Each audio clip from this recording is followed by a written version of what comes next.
Right, hello boys and girls, and welcome to my 6 steps for the perfect puppy webinar. We have a lot to go through tonight. I hope you find the webinar interesting. I hope you take a lot of stuff away from it as well too. We have 6 different steps, obviously, that we need to be working through in order for us to kind of have the best puppy, get them set off on the right paw as well. So, before we begin, a little introduction. Who is Tim Jackson? Now, I know some of you know me, but I know there's some of you that don't know me as well.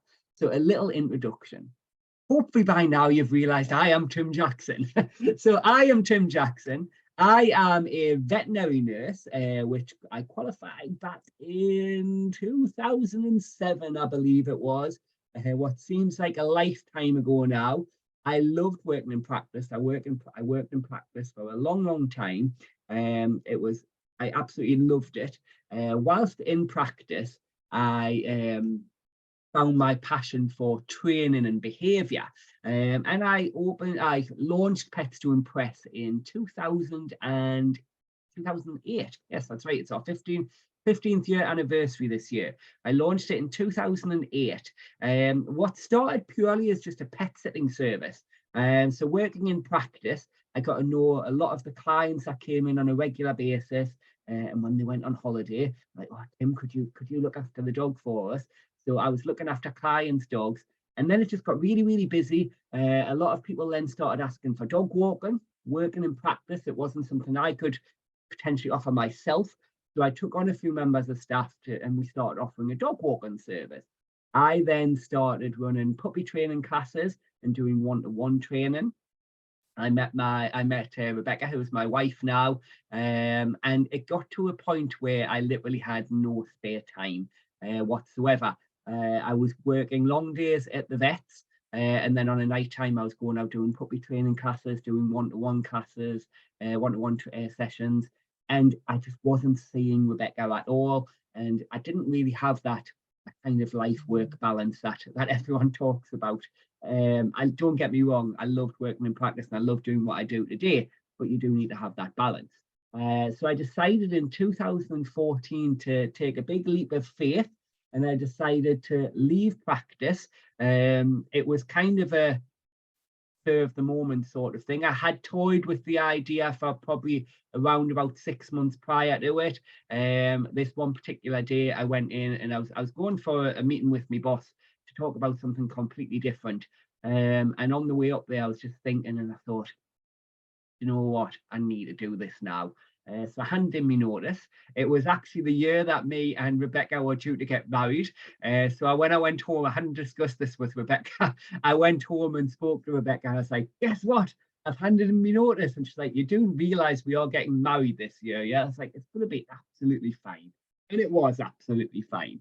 I then also qualified as a canine behaviorist. So the difference between kind of trainers and behaviorists, trainers kind of deal with more of your obedience kind of style sort of training.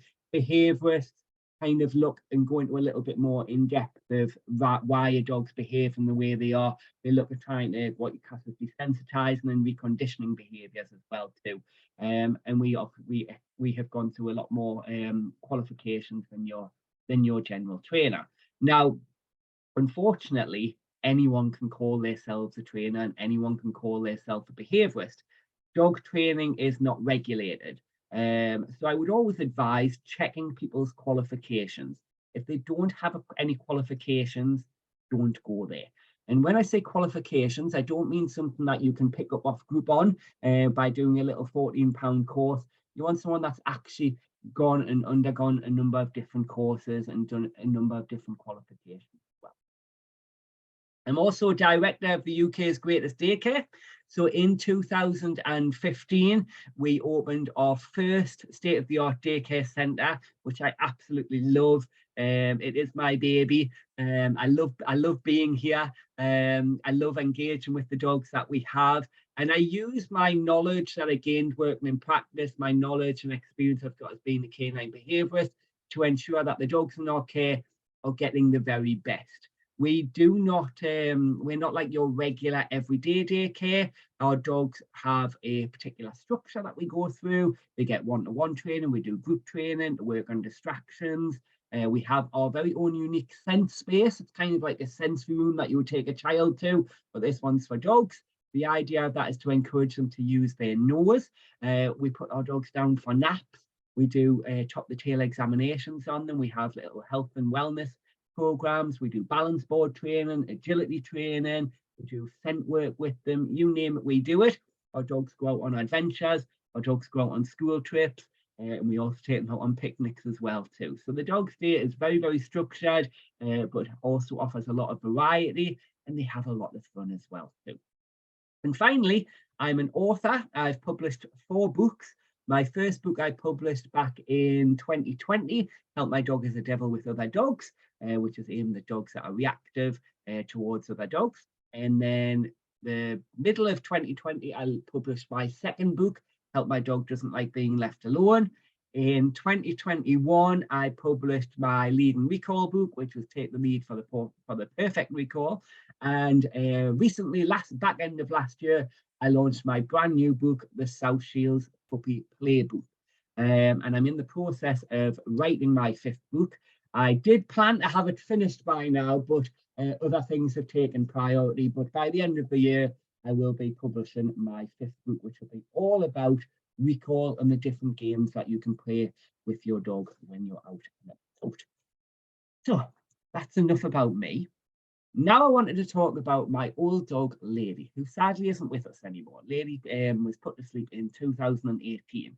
She was my best friend. I absolutely adored Lady. I've got 2 whippets now and I love them, I do, but Lady has a very, very special place in my heart, and that sounds absolutely horrible. Bless, I feel very bad saying that about Buddy and Bee. I love them to bits, don't get me wrong, but Lady did hold a very, very special place in my heart. Now, the reason I wanted to talk about Lady is because when I got Lady, I made a hell of a lot of mistakes with her, a hell of a lot of mistakes. So I got Lady from a backstreet breeder, big red flag. When I got her, she was only 5 weeks old, another big red flag. And I didn't really have any form of knowledge on training or anything like that. I was fairly new into practice when I got Lady. So I didn't have a lot of knowledge behind me. In hindsight, a German Shepherd probably wasn't the best first dog to get as a puppy. But things did change. I didn't know really how to train her. I managed to get the socialization element right. She was really good on the socializing. She was great with other dogs, great with people, but she couldn't be left alone. I took her absolutely everywhere with us at the beginning stages of her life. And when the time did come to have to leave her alone, couldn't do it. She destroyed the house. She'd weed, she'd poo, she'd roll in it, she'd open the cupboards, pull everything out, she would bark. I was forever getting complaints from the neighbours, and she caused me a lot of stress, and I really, really didn't know what to do. Like I say, this was before I had gone through any form of training to become a trainer, behaviourist, didn't know what to do. So at the time, I decided to get in touch with a behaviourist. He came out and seen us, very nice, and he said he kind of told me in the nicest possible way everything that I was doing wrong, which pretty much was everything. I remember spending a lot of money with this particular behaviourist. I did a lot of research into him beforehand because I wanted the best. And I remember when he came to see us, he said something to us, which is something I say to a lot of people now. It's something that stuck. He went, look, I'm here to kind of show you what you need to be doing, how you need to kind of correct Lady's behaviour to get the very best out of her. Outside, inside, on lead, recall, all and a separation anxiety. She was like, he was like, you've got you can go away and either put the work in, or you can give me some pleasant nods and just agree and do nothing. He went, if you do that, then you have literally just thrown your money down the drain. He's like, if you're going to invest in me, you owe it to yourself and you owe it to Lady to go away and do the work. So that's what I did. I went away and I followed everything he told me. And guess what? I started seeing some amazing results with Lady. Everything that I was doing was working. And I was like, wow, this is incredible. And what I found was really amazing is everything I thought I was doing right was actually totally wrong as well too. Like and the things I was doing back then, I still see owners doing now. And I look and I just think, yeah, I've been there, got the t-shirt, had the German Shepherd shaped hole in the wall when she tried to bite her way out of the kitchen. So yeah, I've been there. But it was amazing to see the changes just by doing some simple little things as well. Like, it wasn't anything majorly difficult that I needed to do. It was just more about making sure I was consistent, patient, not getting frustrated, not getting stressed, not losing my temper, which is something I did do a lot less with Lady at the beginning stages. However, when I started putting in all of this work and seeing the difference, mine and Lady's bond just grew dramatically. And I was so lucky that I had another 12 years with her. She was my rock. She was always there when I needed her. She was there for all the sad breakups that I had. She was there on a lonely Saturday night when I had no one to cuddle but Lady. She was always there. And it really broke my heart the day I had to let her go.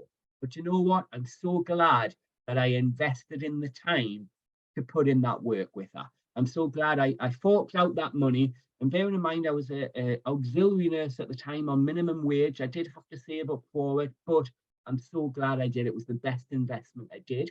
And as it goes, I've actually got Lady to thank for my passion in training and behaviour, because it was thanks to Lady having all these issues that, yes, I had caused. It was thanks to that actually I found my passion for behaviour and training. So I always like to tell the story of Lady, because although she was, as I would openly say to many people, what I would class as a little shit at the beginning, she became the most amazing dog I could have ever asked for. And like I say, it broke me on the day that I had to let her go. And I'll never ever forget her. Those of you that have ever been at the daycare centre, she is centre stage when you first walk in. She's on the reception. There's a big picture of her on the reception desk. She's got a little memorial plaque as well too on the gate that we use to lead the dogs into our daycare arena. She still plays a massive part in my life, although she's no longer with us. And just to kind of add, I do really love me whippets as well too. So I've got 2 whippets now, which is the complete opposite to a German Shepherd. I did want another German Shepherd. The whippets kind of found us, but I wouldn't be without them. They're lovely little dogs as well. So I just had to get that in there too. Right. So what are we going to be looking at tonight? Obviously, we're going to be looking at the 6 steps. The 6 steps to have or to start having that perfect puppy. We're going to be looking at positive reinforcement and bonding. We're going to be looking at basic obedience training. We're going to be looking at house training. We're going to be looking at health and veterinary care, exercise and mental stimulation, and socialization. So let's begin with positive reinforcement and bonding. So what is positive-based training? Positive-based training is a reward-based approach to dog training. That focuses on positive reinforcement and encouragement. Basically, dog does something that we like, we reward them for doing so. Okay, and by doing so, it helps create a harmonious bond between the dog and the owner, whilst also promoting these desirable behaviors. What happens is, as humans, we're really good at kind of homing in on the negatives, and we always let the positives go by. But by adapting this positive-based method of training, it automatically encourages you to focus on them good and desired behaviors. So what are the benefits of positive-based methods of training?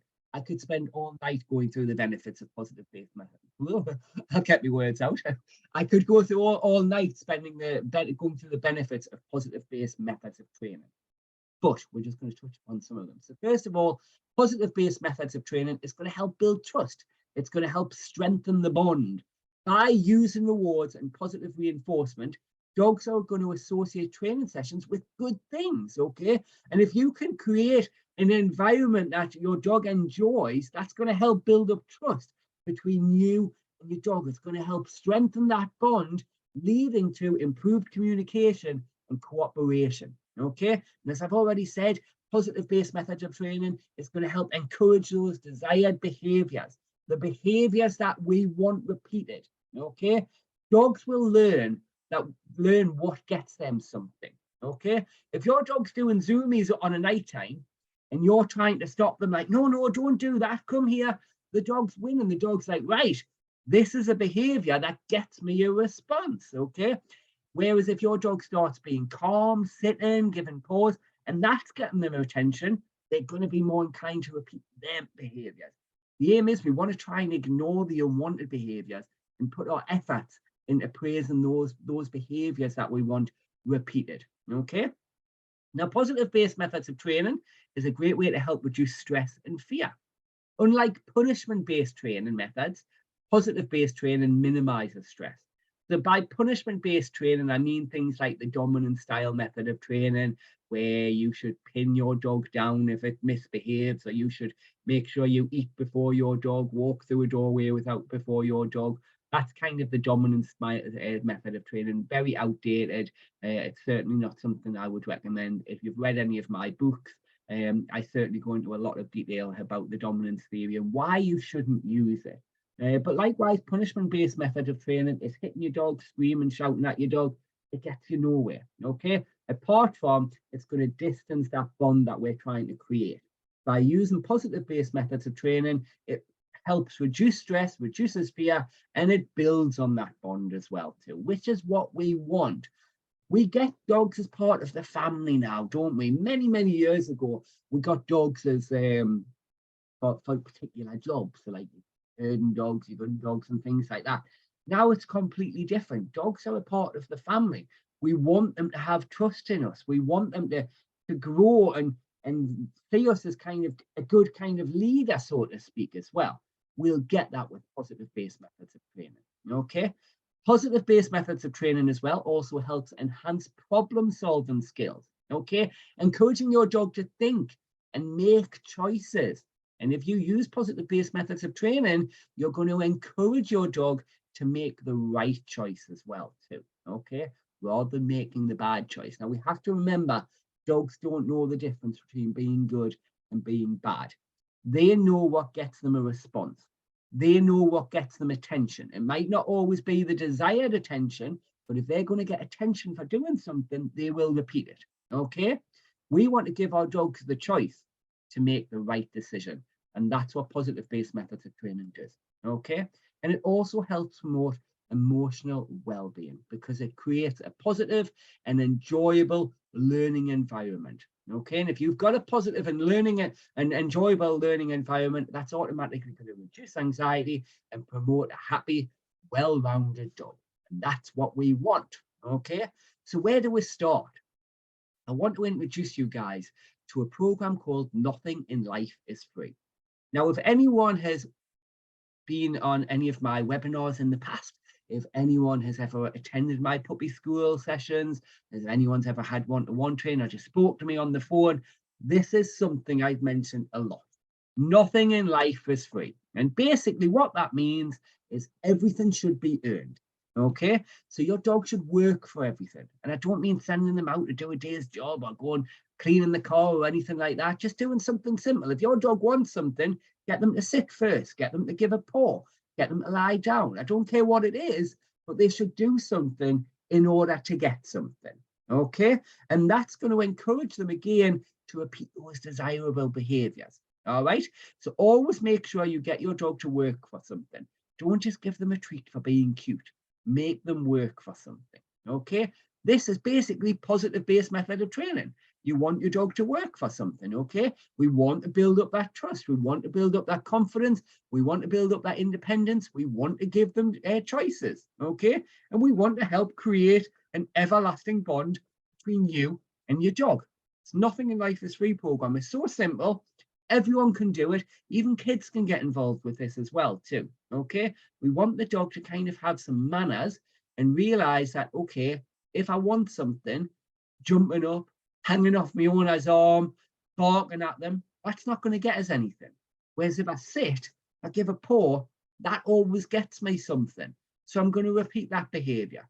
Every opportunity your dog gets to practice something, and if it gets them a reward, they will constantly repeat that behavior because they know it's going to get them something. Okay, it's like if you're at work and you do something and you get a bonus from the boss, and then you do it again and you get another bonus from the boss. What's going to happen? You're not going to think, actually, I don't want the bonus.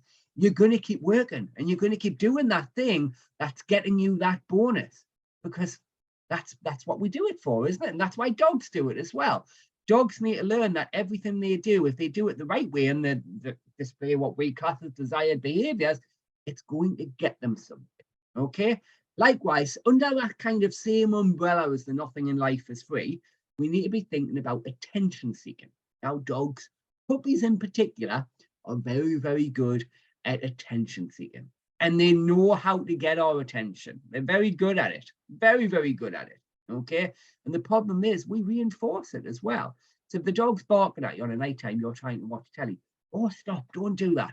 We'll give the dog attention. Okay. If the dog jumps up at you and you give them a stroke or you push them down, we'll give them the dog attention. If the dog comes and plonks its toy on your knee and you throw that toy away, give the dog attention. The dog wins. Okay. So what we need to remember is, with regards to attention seeking, attention should always be instigated by you. Okay. Now I'm going to stress, I'm not saying we can't love our dogs.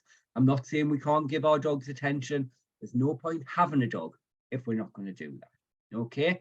We just need to make sure that all attention is given to our dogs on a kind of is instigated by us. So say, for example, I'm sat watching telly on a night time, and my dog comes and plonks a toy on it or starts barking at it. I'm going to ignore that, because that's not a behavior I want repeated. Okay, so I'm going to ignore it. Eventually the dog will give up. You might try his luck and try a few different things to get me attention, but as long as I'm consistent and persistent with it, he's going to eventually give up. When he gives up and starts trotting off and going to his bed or doing what he wants, I could then, if I wanted to, call him back to it. And I could give him as much attention as I want. I could spend the rest of the night cuddling and kissing him, because then I've instigated. Okay? We must try and remember to ignore all attention-seeking behavior, because that's not promoting the desired behaviors that we want repeated. And there's 3 rules to remember when it comes to ignoring attention-seeking behavior. Don't look at them. Okay? Don't avoid eye contact. If you look at your dog, and you're not saying anything or doing anything else, you're giving the dog attention, dog wins. Don't touch the dog. The classic one with jumping up. Dog jumps up, owner pushes the dog down. Dog jumps up again because he gets attention for it. Okay, it might not be the desired attention that he wants, but it's still attention. So he's therefore going to repeat it. Okay, and then finally, don't speak. So don't, if a dog jumps up, don't say, get down, and then push them down and then stare at them. You've just broke all the rules. You may as well put them on the back and give them a good belly rub. Okay, just remember, attention should be instigated by us. We should ignore all attention-seeking behaviors, and remember those 3 golden rules. Don't look, don't touch, don't speak. Okay, very, very important. Right, so that's the first one out of the way. Now we're going to move on to point on number 2, which is basic obedience training. Okay, now one of the first schools in South Shields back in 1769 was St. Hilda's Charity School. There wasn't even a twinkle in my dad's eye. In fact, there wasn't a twinkle in his dad's eye or his dad's eye, etc., etc. I could go on and on and on. But one of the first schools in South Shields was St. Hilda's Charity School. This was before it was kind of a legal requirement to send your kids to school. Okay. However, even back then, the foundations were still in place. And by foundations, I mean reading and writing. Okay, it's one of the most important things you're ever going to learn at school, is how to read and how to write. Because without them, you can't progress, you can't build, you can't grow. Okay, let's be honest. Every day we're going to read something, we're going to write something or type it down. Okay, we need these foundations. All right, there's certain things at school that you learn that you might never need to use again. French, for example. I don't think I'll ever use French, the things I learned in French again. History, I don't think I'll ever use them. Well, I might actually, saying that, I may use them with the kids when they're older and they need to do the homework.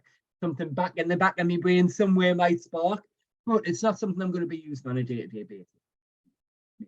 Reading and writing is something I will be using on a day-to-day basis. And that's important.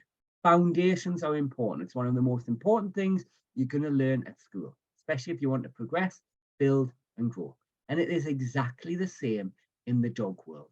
Okay, we need to have them foundations in place. Without them, they're not going to progress, they're not going to build, they're not going to grow. And it's really important as well that once we've got them foundations in place, we don't forget about them.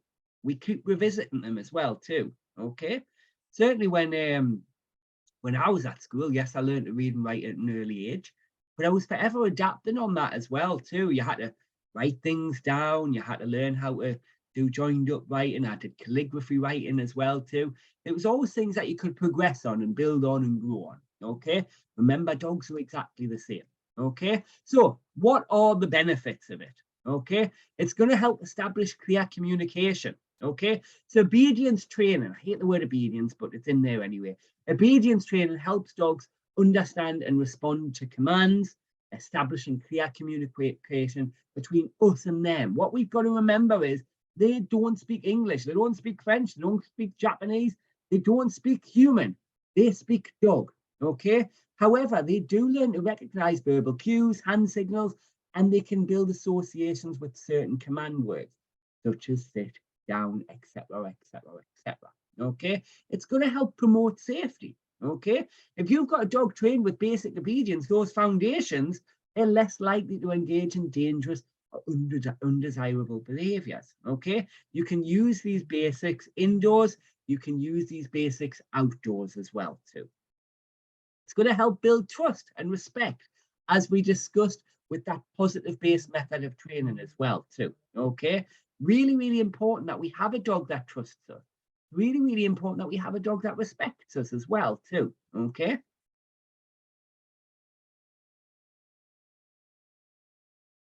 Oh, go back. Press too many buttons. The basic obedience training is also going to help expose our dogs to various different social situations as well too. They're going to learn to interact appropriately with people, other dogs, and different environments. And ultimately, that's going to help reduce fear or aggression as well too, which is something that we want.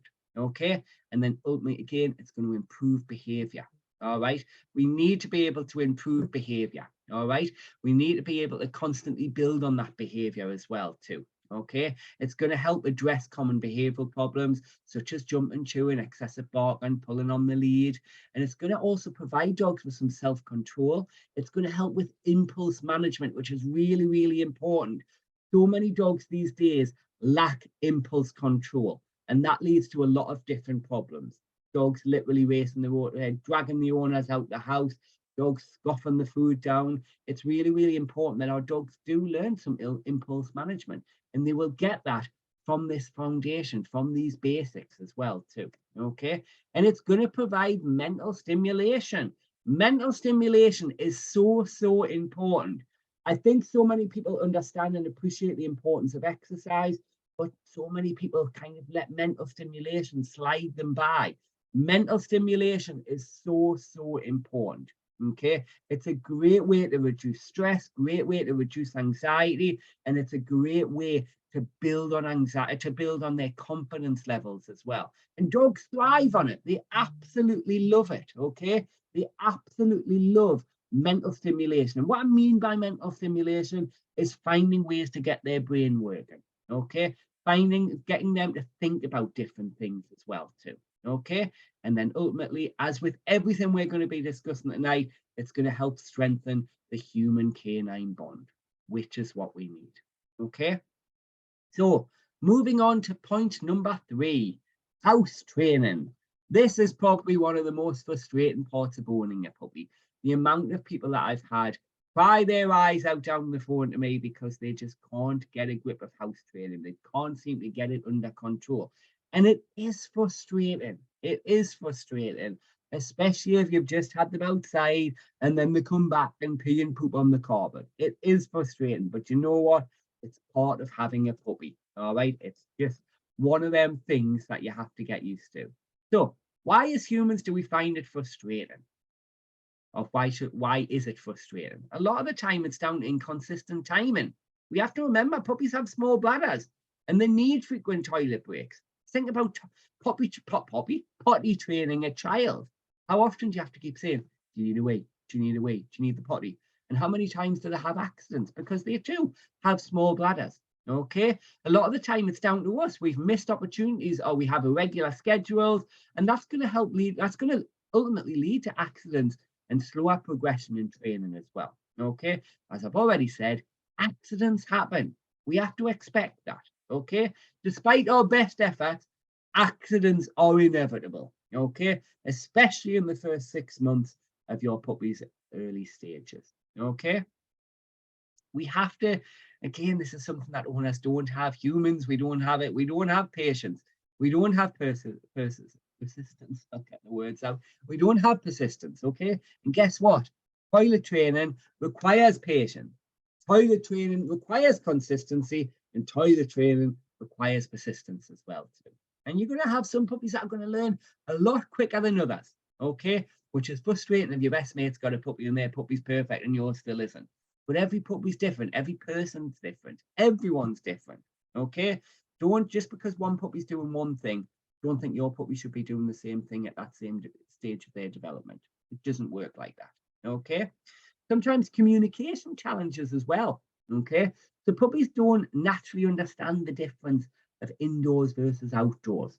The amount of people I speak to that say, I've got the back door open all day and he still wheezes in the house. Dog doesn't know that. Dog doesn't know that he needs to go outside to go to the toilet. From the puppy's point of view, I need the toilet and I'm going to go. When I was with me mum and me little mates, guess what? I just went wherever I was, and that's what they'll do. So we need to teach them that actually you need to go outside. Okay, that's where you need a toilet. All right. So how do we do that? Our rules for success. Number one, we ignore any accidents. There's no point saying who's done that, you bad boy. No point rubbing the nose at it. Very outdated method of training. Okay, we need to ignore any accidents. There's no point telling them off for it.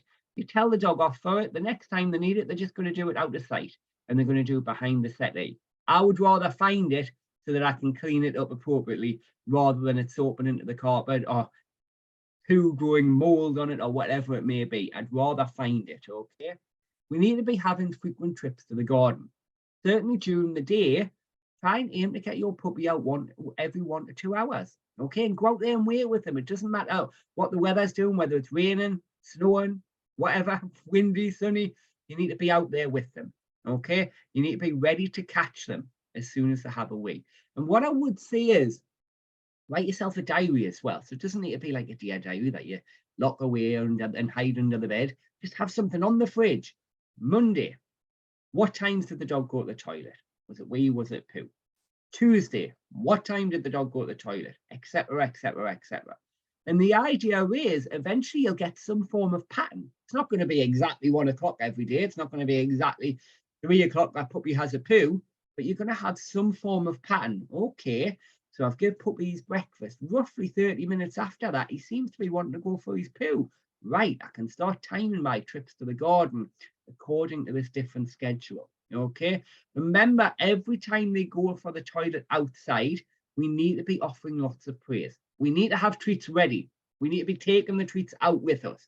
And that split second they finish is when we need to be praising them. We need to be jumping up and down, acting the clown, letting puppy know, whoa, this is the best thing ever. I want your neighbour's curtains twitching, thinking, wow, number 7's lost the plot.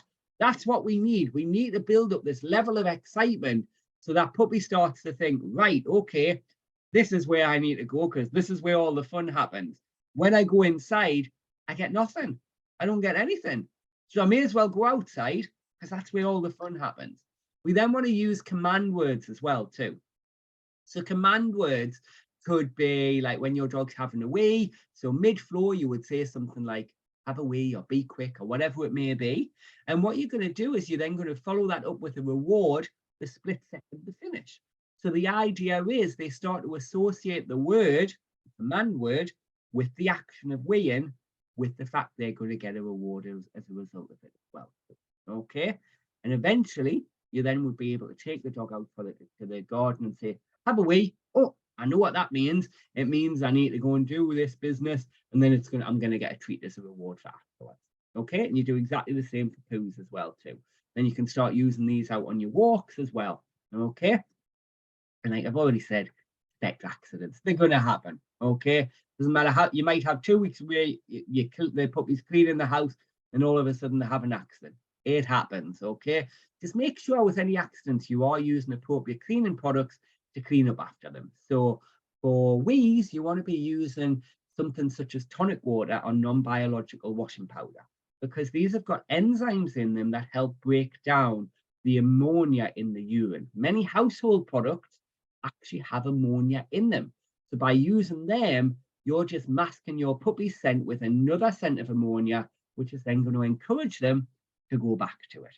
Okay, so always make sure you're using appropriate cleaning products to clean it up. The aim is we want to try and kill the ammonia in that urine to prevent the dog from going back to that same spot again. And get rid of puppy pads as well too.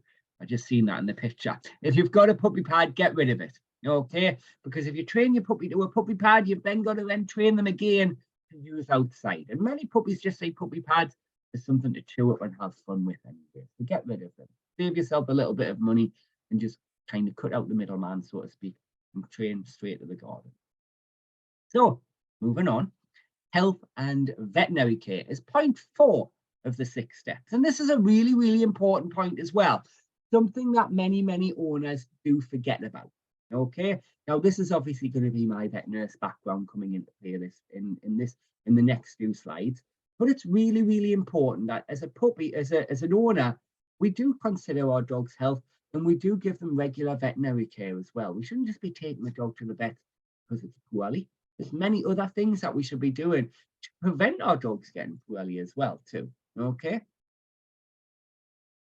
So number 1 is our vaccinations and preventative care. Okay, I'm guessing those of you with puppies have already had the vaccinations. Okay, so puppies do require a series of vaccinations to protect them against common diseases, particularly distemper and parvovirus.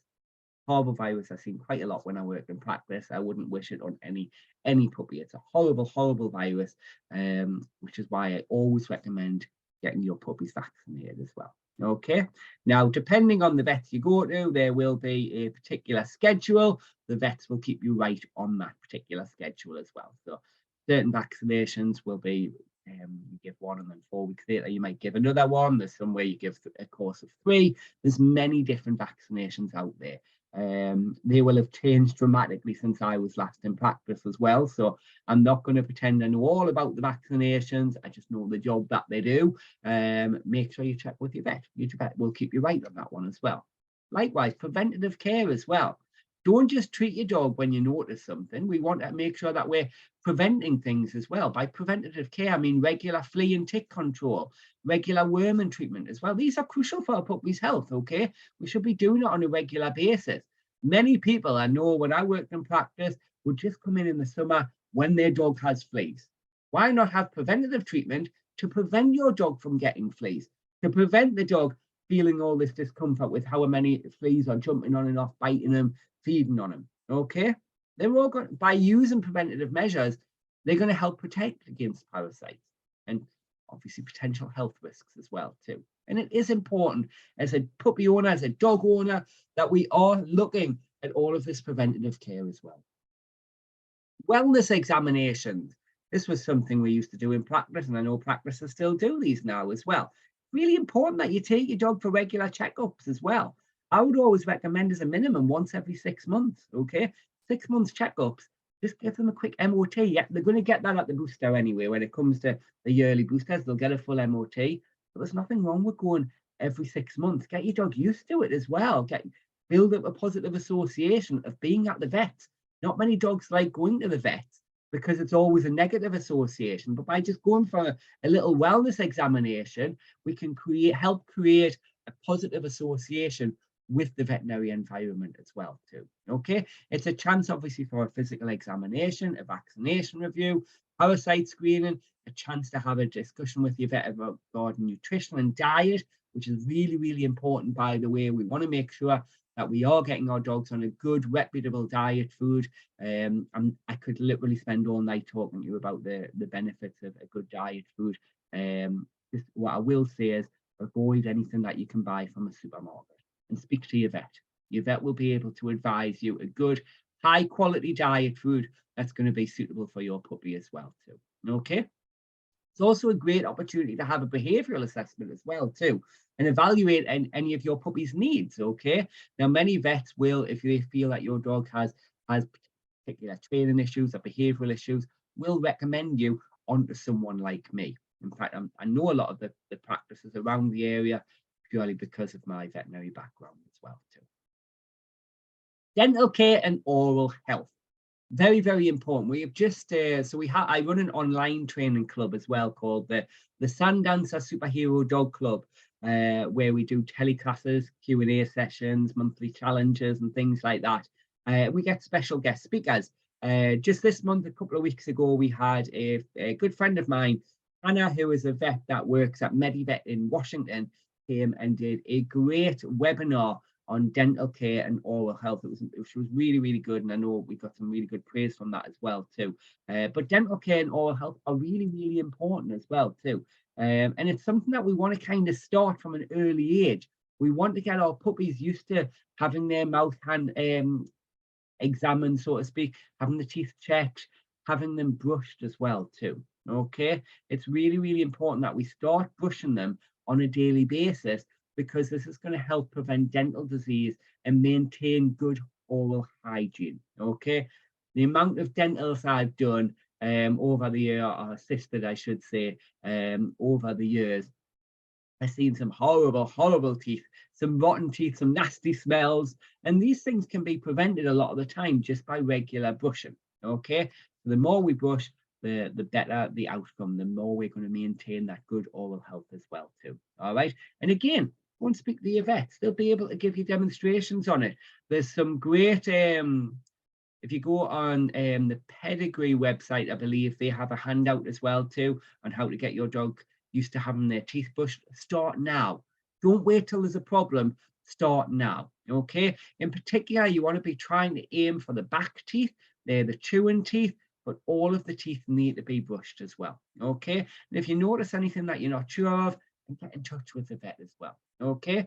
You can offer chews and toys that help promote dental health.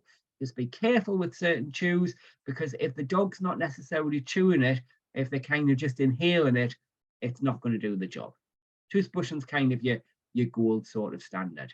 Okay, you just need to use a soft bristle toothbrush. You can buy dog toothbrushes, or you can just use a child's toothbrush as well. You can get doggy toothpaste. You want to avoid any human toothpaste though, for the fluoride content. Okay. Right, spaying or neutering is the next part. Okay, and I know before I start, there is a lot of controversy with this. Some people are all for neutering, some people are against it. If you go to different vets, they'll tell you different things as well too. There is a lot of controversy and a lot of things change. When I first started working in practice many years ago, I know I still look 21, but many years ago, the standard practice was, and so I did a lot of work with Dogs Trust as well too, but the standard practice was 5.5 to 6 months, whether it was male or female, you got them neutered. And that was just the kind of standard practice throughout the veterinary world. Things have changed dramatically since then. Okay, there's a lot more evidence available as well too. And again, I'm not going to go into the ins and outs of it. There's many benefits of doing it. It prevents unwanted pregnancies, reduces the risk of certain cancers, helps minimize behavioral problems related to hormones, something I see a lot of as well too. However, I'm going to send you to your vet on this one. Go and speak to your vet, okay? They will be able to advise you the appropriate age for spaying or neutering, and it's going to depend on the breed, okay? Certainly in your larger male dogs, it's recommended now that you wait till they're a little bit older before you look at getting them neutered. Bitches, there are pros and cons to getting them done sooner or later, okay? But again, speak with your vet. I'm not getting into this one. Again, I could be here all night if I talk to you guys about neutering. So go and speak to your vet or speak to the nursing team. They will be able to advise you further on that one. As a vet nurse, I'm all for following evidence-based research out there, which is now why at our daycare we've got a larger breed dog in. We wait till they're older before we advise that they get neutered as well. So, okay, but speak to your vet. They will be able to advise you further on that one. Okay. Emergency and after hours care. Now, accidents and health emergencies can happen anytime. Your dog's not going to give you a warning for it, okay?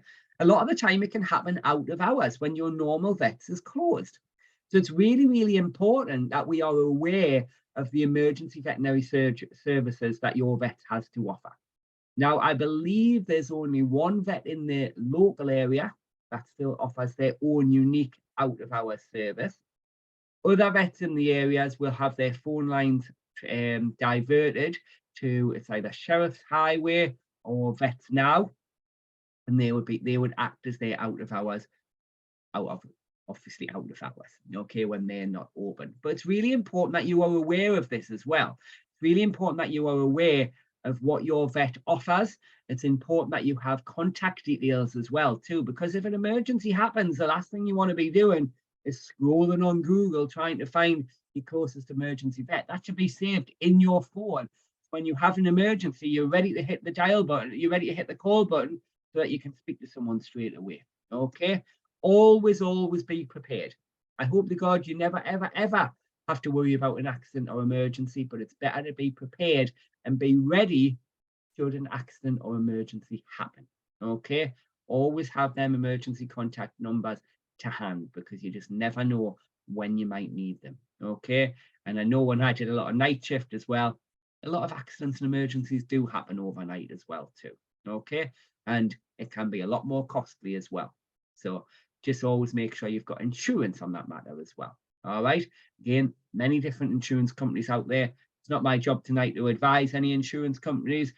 Again, I would speak to your vet. They will be able to advise you. You just want to make sure with insurance companies that you take out a lifetime cover.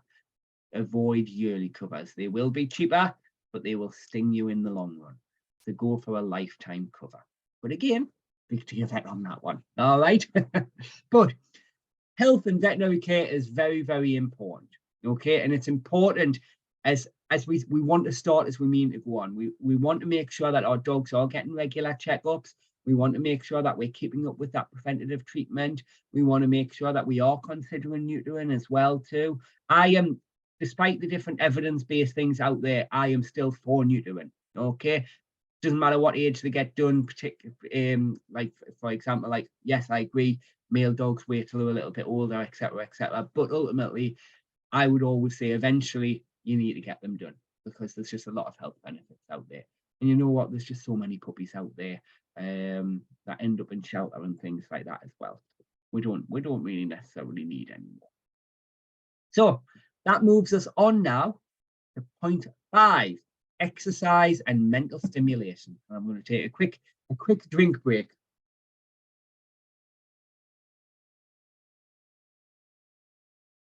So exercise and mental stimulation, crucial for overall health and well-being of our puppies. Okay, and over the next few slides, we're going to be covering the importance of exercise and mental stimulation.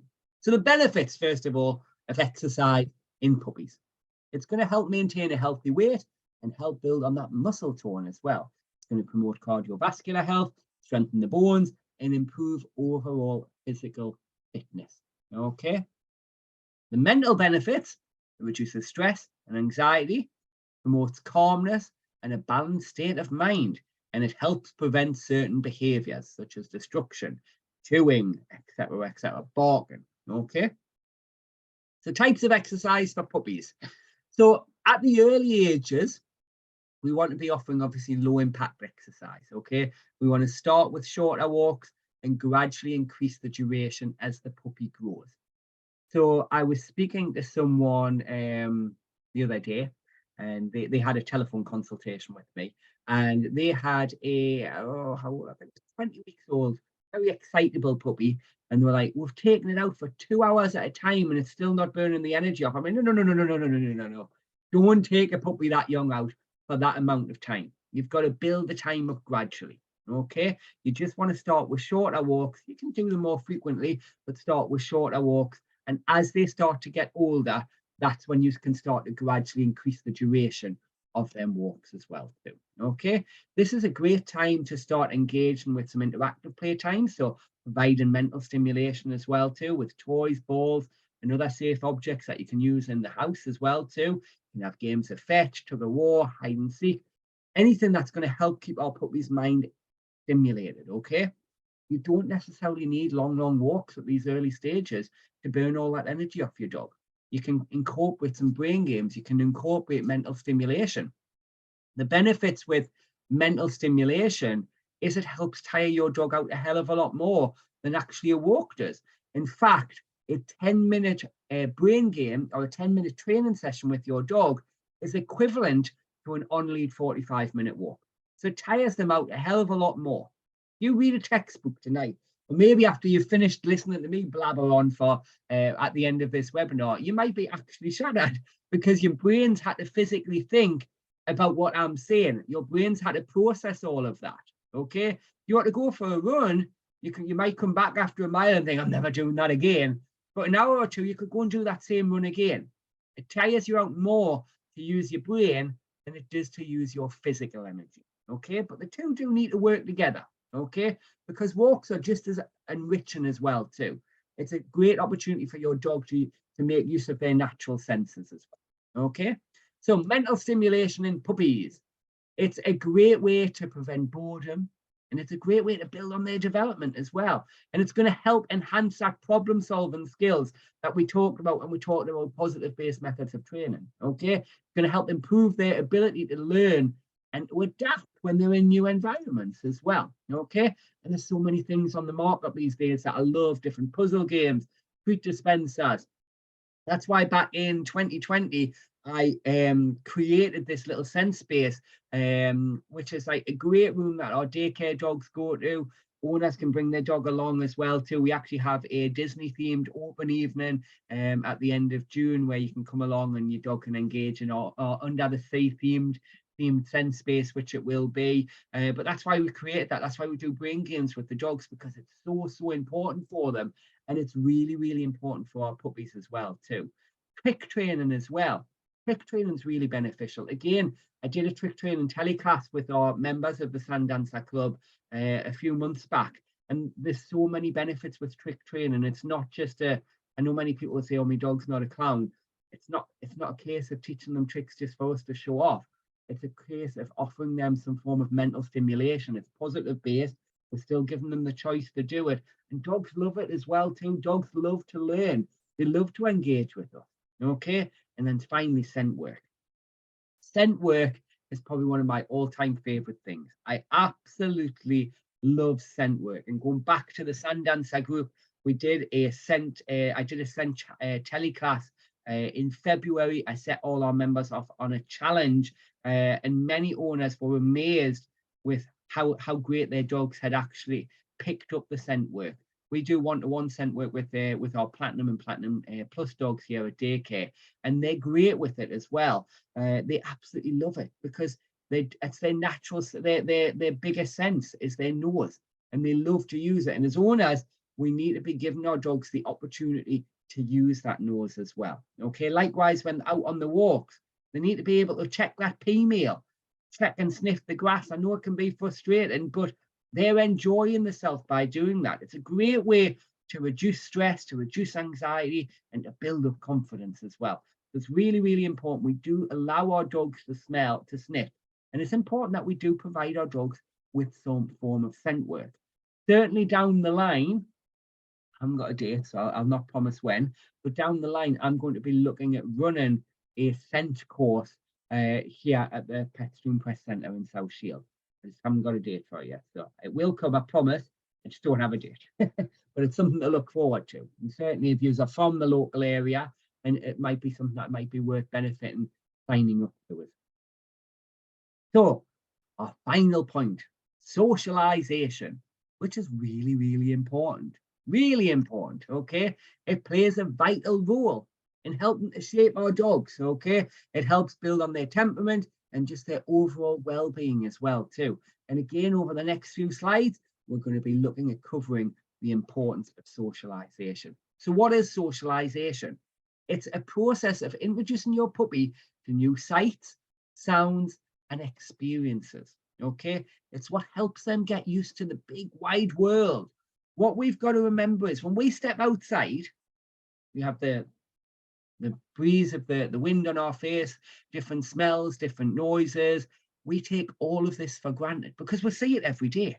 Okay, to a puppy, this is something brand new. Okay, something that they've never experienced. Okay, and a lot of the time it can be quite scary for them. All right, so the socialization process is very, very important because it's going to get them used to the big wide world. Okay, and it's going to encourage them to be confident when they're in new situations as well. Now, this is something I got right with Lady when I first had her. Because I took her everywhere with us, she got used to all these different things. She got used to settling in the pub when I was there with me mate. She got used to going into dog-friendly restaurants. She got used to the beach. She got used to the field. She got used to the wood. She got used to different noises, different environments. I was good at that part. So pat on the back for Tim for that one. That's one thing I was good at. Everything else I sucked at back then, but hey ho. So what do we need to look at to get our dogs used to when it comes to socialization? In a word, everything. Everything, okay? Everything we take for granted, we need to get them used to. Handling, getting our dogs used to being handled, okay? I always recommend doing at least 2 to 3 kind of top to tail examinations on your dog a week, okay? Where you're just kind of checking the ears, checking the eyes, checking the paws, and praise them for it as well. Let them get used to it. Say, oh, okay, this isn't scary. And it'll help you when it comes to going to the vets as well. Okay, it will help you because your dog will just see this as the norm. When the dog's lifting your dog's mouth up, looking in the eyes, the ears, the dog thinks, oh, yeah, me humans do this with us. That's all right. Nothing to be worried of. Noises. There's so many different noises in the house, outside the house, that we need to get them used to. There's certain noises you can't predict, such as thunder, fireworks. Well, I guess we can predict it on the 5th, but unfortunately now fireworks happen weeks and weeks before the 5th of November, and they continue on until New Year. In fact, I heard one a couple of weeks ago, and I was like, "This is somehow what you're doing." But hey ho, they can happen anytime, but you can't predict when they're going to happen. You can, however, get something called a Sounds Therapy CD, which has digital recordings of this. Last year, I met a lady called Amy Smith, who is the Queen of Puppies over in Australia. A lovely lady. Thoroughly enjoyed meeting her, and I was at a course with her. And I loved the way she kind of presented it. I went out for dinner with her on the night time. She's a lovely lady. However, she developed a particular app, and I'm as lovely as she is, I'm now going to forget the name of that app.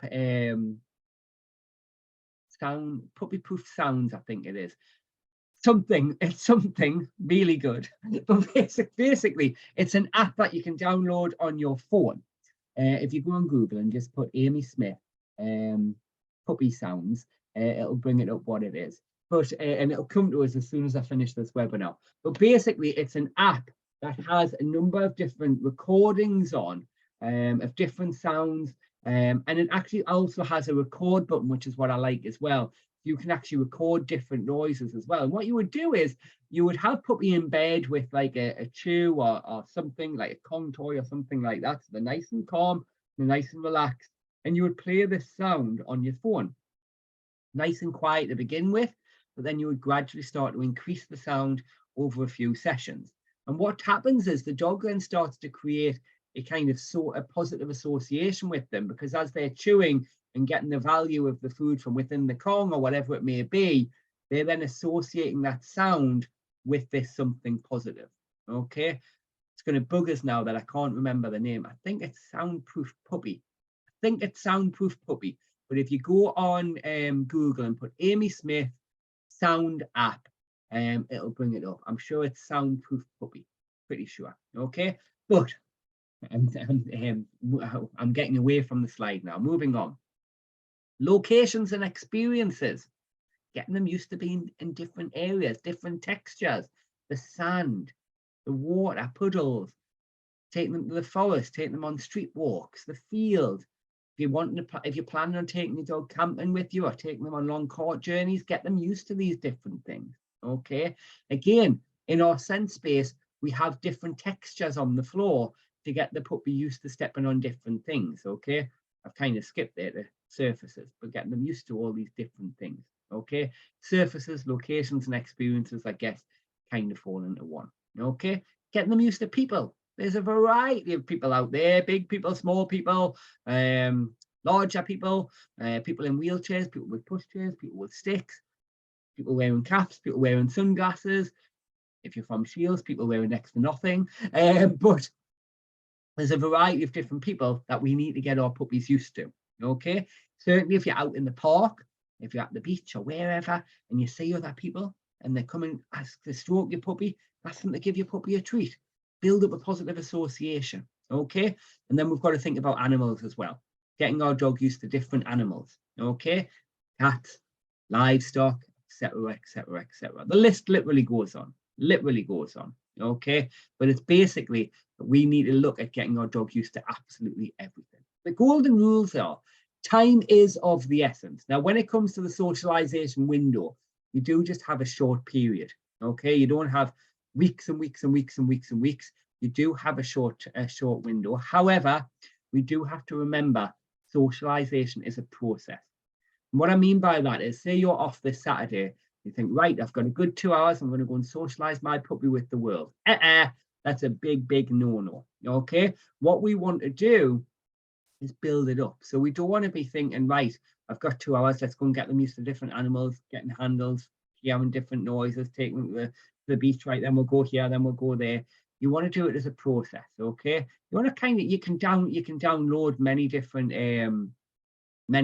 kind of guides as well of different things that you should be getting your dog used to, and just think, right, okay, today I'm going to work on this. I'm going to take the dog to the beach. There's different smells down there, there's different textures. So obviously getting from the car, I might have to cross over some grass, I might have to go on the pavement, and then I'm on the sand. I could maybe go to a pebble beach maybe. So it's all about just thinking of it as a process. Okay, not trying to overwhelm the puppy as well. Go at their pace. If you feel that the dog's not happy, go back a stage and come back at another date. Okay, don't force the puppy into something that they don't want to do. Otherwise, you're just going to inflict fear. Okay, remember, it's choice based. We want our dogs to have the choice. Okay, and remember positive reinforcement. When they're in these new situations, praise them forward. Let them say, okay, being on the sand, this is an opportunity to get a reward. Meeting new people, this is an opportunity to get a reward. Being in the car, this is an opportunity to get a reward. Praise them for it, and that's going to help build up on that confidence as well. Okay, which is what we want. We want to have a confident puppy at the end of the day. So, how can daycare help with your puppy's training and social skills? As I've said, our daycare is very different to many other daycares in the area. Okay, and the fact that we have different structures, we do different things. But daycare is a great way to help improve obedience with the ability to follow instructions. In fact, especially with ours, with the fact that we do work with group training, we do training on a one-to-one basis. We look at doing training around distractions as well, ultimately to help you guys. It's a great opportunity for your dog to make use of their natural senses with the use of brain games and scent work as well. And it's a great way to increase their awareness, alertness, and sharpening of their mind. It's going to offer better health and fitness for your dog. It's going to offer an increase in self-esteem. If you've got a puppy that's a little bit nervous or anxious, it's going to help with that as well too. It's going to help build on that trust and that confidence as well. Okay, and daycare is a great outlet for working high energy or active breeds of dogs. And let's be honest, most puppies are active, aren't they? It's a great way to help with their kind of development as well too. As I've said, there's many daycares popping up now. This is not a slide for me to promote our daycare, I promise. There are some really good daycares out there as well. Equally, there are some really bad daycares out there. You want to be checking reviews. You want to be checking what they offer. Okay. If you go on the Pets to Impress website, you can actually download a free guide. You can download a free guide on what to look for when choosing a daycare. Something I forgot to tell you as well. Also, if you go on the Pets to Impress website, you can download a free dog-friendly guide of South Shields. So it's a guide of all the dog-friendly places where you can take your dog, different walks, where the local vets are, where the dog cafes are, where the dog-friendly pubs are, etc. Where you can stay overnight with your dog as well. So you can download that. It's free to download. It's a great little tool though, especially for the socialization element as well. Okay. So puppy school, very, very important. Okay. It's essential for setting your puppy up for success. Okay. Taking your dog to the park is not enough because it's an uncontrolled environment. And what I mean by that is if you take your puppy to the park to try and socialize them with all the other dogs out there, and they kind of get circled with 2 or 3 dogs, that potentially could cause fear. Okay. So it's not a controlled environment. You can't control it. There's no one in that environment to control it for you. Okay. So yes, obviously we want to take the dog to the park. Of course we do, but it's not kind of the way to get them to a point of, it's not a way of kind of building on that socialization in a kind of controlled environment, if that makes sense. Okay. Classes, on the other hand, are a great place to practice training around distraction. Okay, in that controlled environment. Okay, and the thing I love about classes is, as a trainer, behaviorist myself, we can give you some real-time feedback on your training techniques as well. We're human. We all make errors. If you've never done training before with a puppy, it can be overwhelming. You're going to make some mistakes. As a behaviorist, we can kind of step in and go, oh, I wouldn't do it that way. Let's do it this way. And we'll explain why we do it that way as well, too. And any other reputable trainer and behaviorists would do the same thing for you as well. Okay. Puppy school can help prevent mistakes. Okay. Many people I work with that haven't been to a puppy school have gone and done it by themselves. Don't get me wrong, some people do a great job of it. Okay. Some people are great at doing it by themselves. Some people aren't. Okay. Everyone's different. It's like, put me in, open a car bonnet and I wouldn't have a clue what I'm doing. Okay. Put me in front of a dog. It's like to think I know what I'm doing. So, but puppy school can help prevent mistakes. The amount of people I speak to that haven't done puppy school and their puppies are literally ruling the roost and they've made so many mistakes, it's a lot harder to undo their mistakes as opposed to preventing them in the first place. Okay. And it's a great place to meet new puppy owners experiencing the same issues as you, because trust us, they will be experiencing the same issues as you. Okay. Trust us on that one. No puppy is easy. Every puppy is going to frustrate us from time to time. And by coming to puppy school, it's going to gain, as we've talked about with everything throughout this webinar, it's going to help build on that bond between you and your puppy, which is ultimately very, very important. Okay. And there's so many out there. There are, just like daycares, just like dog walkers, just like everything else, there's so many different puppy schools out there. So which one do you choose? Okay. Hopefully by now you've learned about the positive-based methods of training. That's the sort of class you want to go for, where a class is only going to promote positive-based methods of training. You hear the word dominance, run. That's not the class you want your dog to be in, trust us. Okay. Ask your vet for recommendations. Okay. Ask friends, ask neighbors, read online reviews as well. Go and ask to watch a class. Okay. If you're undecided, go and ask to watch them. If they're a reputable puppy school, they won't have a problem with you coming and stepping in and watching, because they're going to be doing everything right. Okay. Check that it's a clean environment as well. Okay. Is the area clean before and after the pups attend? Do they only accept puppies that are fully vaccinated? Obviously, yes, we do. Okay. We want to make sure that it's a clean and safe environment for the puppies and the owners that attend our puppy school. Is it calm and controlled? What I mean by that is, are the dogs going absolutely crazy? If yes, maybe that's not the right environment. However, don't get me wrong, there are some puppies that will attend that we have to feed them a Kong throughout the class just to try and help calm them down and promote that calmness as well too. Every puppy's different, okay? But we are looking for a class that is calm and has some form of control over it as well too. Are there a limit on numbers? You go to a puppy school and there's like 20 other puppies, that is not the sort of class I would want my puppy to be in. Okay, you want a kind of a smaller class. Smaller classes are better. Okay, we have anything between 3 and 6 puppies on any course, and that's it. We don't have big numbers because we want to make sure that the puppy is going to get the best out of this course. We want to make sure the owners are also going to be getting the best out of this course as well. Now, I know a few of you guys on this area are not from on this webinar are not from the area. Certainly, a few that signed up are not from the area. But these are the things that you need to be looking for when choosing your puppy school as well. Okay, is there a structure to the course as well? So, is it a case of you can just sign up anytime and you just kind of fit into where anyone else is? That's the case.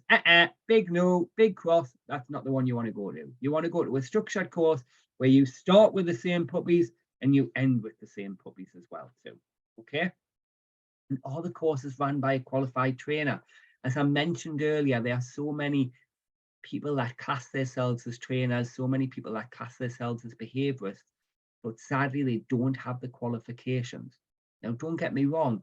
If I wanted to go and get my teeth seen, I'm going to go and see a qualified dentist. If I want to go to the doctors, I'm going to go to a doctor that's qualified. Yeah, I'm not going to go and see a mechanic for a tooth problem. Okay, I'm not going to go and see. I've run out of ideas, but you get the gist. I'm not going to. I'm going to go to someone that's got the qualifications to teach me what I need to know. Okay, and to help me the very best way that they can. So always check qualifications. If people say, "Oh, I've been doing this for years," I couldn't care. You don't have the up-to-date methods of training. Okay, you need to make sure that whoever you go to has the necessary qualifications to run the course for you. Okay, I'll certainly have someone above them running the course as well. Okay, so this is kind of how we run our puppy school. We have 3 different options available. We have our standard 6-week puppy school. And what we do with that is we cover all of the basics. So we look at the basics, the foundations, we look at lead training, we look at recall training, we look at basically everything you need to know to have a well-rounded puppy. Okay. We then have and they run on a Wednesday night, 6 till 7. We then have our Puppy School Plus. The Puppy School Plus would be available to those that have kind of graduated from the 6-week course, and they would then move to a Tuesday night, 6 till 7, where you then have a 4-week advanced course. And what we do with that is we do some scent work, we do some low impact agility work. We also focus a lot more on lead and recall. And we actually take the lead and recall training outside to the real life world, because you get many puppies that will do everything perfectly in a class environment, but then the owners are coming in the next week stressed to high heavens because the puppy's not doing what they want them to do outside. Hence why we do an outdoor lesson, so that we can really put the work that we've learned throughout the course to kind of the test and practice with it outside. That's what our Puppy School Plus is. Our Puppy Perfection course includes the 6-week course. It includes the 4-week Puppy School Plus, but it also includes a one-to-one lesson. So if there's anything in particular that you're struggling with, then we would come direct to you and work on that particular issue. 9 times out of 10, it is normally lead and recall. That's something many owners struggle with. Again, it's because it takes a lot of patience and consistency, but that's something that we'll work on as well too. Now, as a thank you for signing up to our webinar this evening, we do have a special offer available, which is available up until next Wednesday. What date is next Wednesday? It is the 7th. The 7th, it's available up until the 7th of June. The special offer is if you sign up to our 6-week puppy school, you will automatically be upgraded at no additional cost to the Puppy School Plus. So it means you'll get 10 weeks worth of training for the price of the 6-week puppy school. That will just be offered to a first come, first serve. There were around about 30, 40 people signed up to this webinar. As I've said, many people did message to say it today to ask if I was recording it because they weren't able to make it. It will be offered on a first come, first serve basis. The next course is due to start on Wednesday, the 21st of June, Wednesday, the 21st of June. As I've said, we have small classes. We don't have big classes. We have small classes because we want to make sure owners and puppies ultimately are getting the very, very best out of the course as well. Okay, now you can ring during the day, Monday to Friday, 7:30 till 6 if you did want to book on, or you can just drop me an email as well too, if that's going to be easiest. Those of you that have watched this webinar tonight in particular, if you kind of want it, because I'll be going home after this, if you kind of want to get in there straight away, drop us an email with your number, and I can just either sort it out with you via email, or I'll give you a call tomorrow and we can get it sorted that way as well. But that's the special offer available. As a thank you for joining me tonight as well too. The thing to think about now is, are you ready to make the next step? We have the foundations in place, and those foundations, those 6 steps that we've discussed tonight are really, really important, and things that we need to be putting into place. But they are just the foundations. We need to grow on them foundations. Okay, think of them kind of like a seed. We now need to water that seed. We need to grow. We need to build on that as well too. Okay, and everything we've gone through tonight is something I've taught hundreds and hundreds of dog owners over the years. Okay, and it's because it's a system that works. It's a system that gets results. Okay, and I've helped. I like to think I've helped many owners who are struggling with their puppies. I know in particular there's one little dog who I see all the time. She lives near us. She rang me. I lost count how many times she rang me when she first got this puppy, crying her eyes out. She actually got to a point where she was nearly about to rehome the puppy. I finally managed to get her onto puppy school. She followed everything I give her. I see her now every day, pretty much every week, I should say. And every time she always says, and to think, I nearly got rid of this puppy. I'm so glad I persevered and listened to you. And I say, yep, you're welcome. And that's not me being blowing my own trumpet. It is frustrating having a puppy at times. It can be really hard work. Many people say it's worse than having children. I've got 4 children, so I beg to differ. Give me a puppy any day. But it is frustrating, okay? But this system works, and this is the foundations. If you start putting into place this nothing in life is free, all these different things, the socialization, the positive-based methods of training, praising the good, ignoring the bad, trust me, you're going to start to see some differences very, very quickly, okay? But we have to grow on them as well, okay? And as I've said, it can be tricky, but you will make faster progress if you sign up to a reputable puppy training school, okay? So, a good old quote that I like to use from Walt Disney: the way to get started is to quit talking and begin doing. I love this quote. I use it a lot. If you've been on any other webinars with me, I absolutely love this particular quote, and I use it a lot. The best way to get started is to quit talking and to begin doing. So thank you very, very much, everyone. How we're doing for time. I have run over a little bit, but that's okay. Thank you for sticking with me. There is a few things in the chat, so I'm just going to have a little read and then I'll open up any questions. Emma, so sorry I need to run. We'll catch up on the second half. I'll say no bother, because if she's watching it, she'll hear it. Tracy, soundproof puppy. Thank you. There you go, everyone. Soundproof puppy. I think I said something on the same lines of that. Megan, sorry, got to go now. And Craig, thank you, Tim. Going to send an email now to sign up. No bother, Craig. Absolutely good, great choice. Right. Did anyone have any questions on tonight's webinar? You don't have to. You can unmute yourself if you did have a question. And I'll be happy to answer any questions. Did anyone have any questions? Wait there. There's another chat just come on. Perfect, Laura. That's great. Thanks from Tracy, no bother. Right, who's unmuted themselves? Kate, I knew it would be you. I knew you'd unmute yourself. I know, just a quick one from me though, because obviously, you know, we're planning to get another puppy shortly, or certainly over the next sort of 6 months or so. It's in relation to the house training, and because obviously Bronte's crate trained. She had a difficult start with having Brody to begin with, and she's ended up being very, very quiet when she wants to go outside. We're recognizing her signs now, which is fine. We're working with that. On getting a new puppy, we do intend to crate train as well. How do we work with that balance of potentially responding to an alert through the night to put them out, or do we set the alarm to put them out to prevent it becoming that Learned. that attention seeking behavior as well?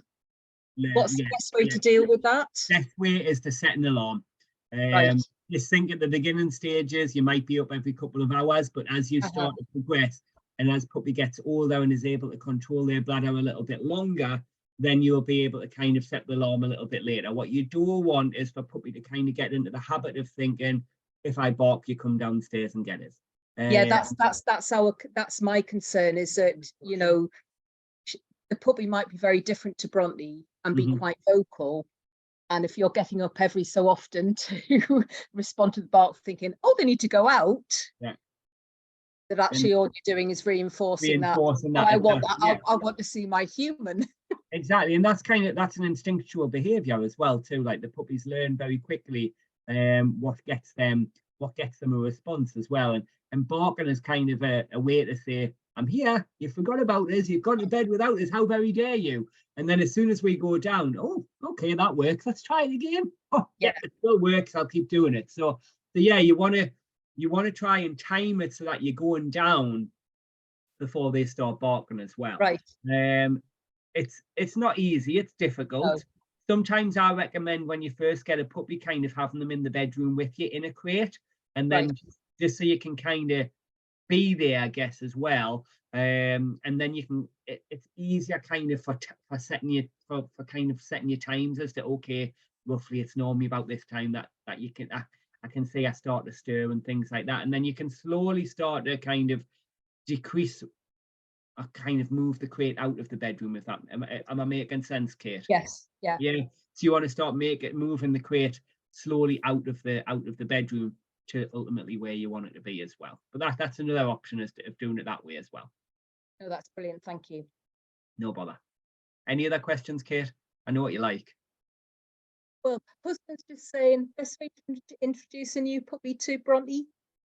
Obviously positive. It's got to be a positive association. I don't think you will have any problems with Bronte, in all fairness. No. I think Bronte is going to be absolutely loving life when you bring a puppy home. Just make sure it's positive. I would potentially look at maybe, just so Bronte doesn't scare the puppy, maybe having Bronte on lead, just so that you can kind of control the situation a little bit more, and then put puppy down and let puppy kind of go to Bronte. And to keep Bronte calm, just keep giving Bronte treats as well, or encouraging the settle command as well, and let puppy go to Bronte. That's normally the best way to do it. But there's not really a massive right or wrong. What I would say is, if you don't have, well, we know Bronte's not like majorly overly excited, but if you had like a house with like 4 different dogs, you're not going to come, that are all excitable, you're not going to come with the puppy and put them right in the middle of them 4 excitable dogs. But when you've got a dog that's nice and a lovely natured dog like Bronte, I don't think you're going to have any problems. No, that's fantastic. Thank you. No bother. Right, did anyone else have any questions? Oh, there's something else in the chat. Let me see. Lisa, thanks, Tim. That was really helpful. You're very welcome. Any other questions? Everyone happy? I'll take that silence as a yes. Well, thank you very, very much, everyone. Thank you, guys. You guys are the best, because you have stuck right till the very end. No, I know that people have to leave as well. We have run over. But thank you very, very much for joining me this evening. I hope you found it useful. I will be sending a link out of this tomorrow, so you can refer back to it as well. And if you've got any questions, if you do want to watch it again, you've got any questions, or have any questions pop to you after this, give me a call, and we will. I'll drop us an email, and I'll happily answer any questions. All right. So have a lovely evening, everyone. Thank you very, very much. Keep up the great work with your puppies, and I'll catch up with you soon. Hopefully see some of you at puppy school as well. Take care, everyone. Bye-bye.